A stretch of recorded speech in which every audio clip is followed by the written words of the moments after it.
Ассалаумалейкум кыргыз элим жана YouTube көрүүчүлөр. Бүгүн кыска видео.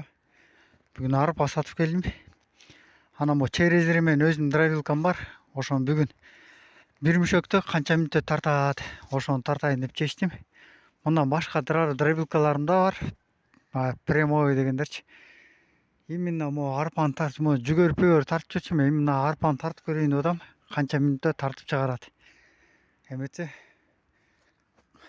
көз салып карап турула туугандар. Кой бердим, Кудай буйрса кетти.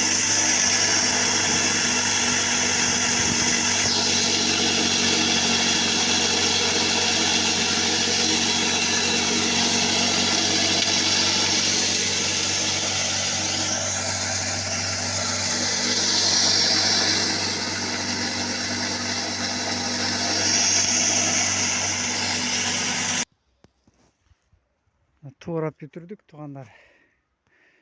Максимальный убактысы, короче, бир мүшөк 50 килограммды 7 мүнөттө туура бүтүрдү да.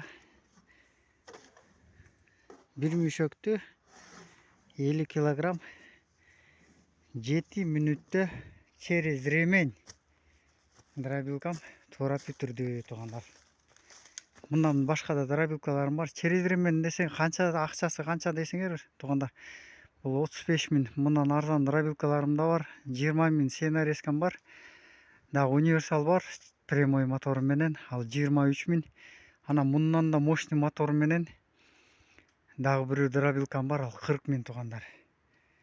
Заказ бере берсеңер болот. Бул каякта десеңер Кара Балта шаары, Полтавка электростан чекесинде жашайбыз. Ош Бишкек жолунда. Малы көп дегендер ушул дробилканы алсаңар болот. Бул универсал дробилка туугандар. Номер телефонубузду айтып кетсек, номер телефонубуз 703 90 95 30. Ушул номерде WhatsApp'та бар, жазып берсеңер болот.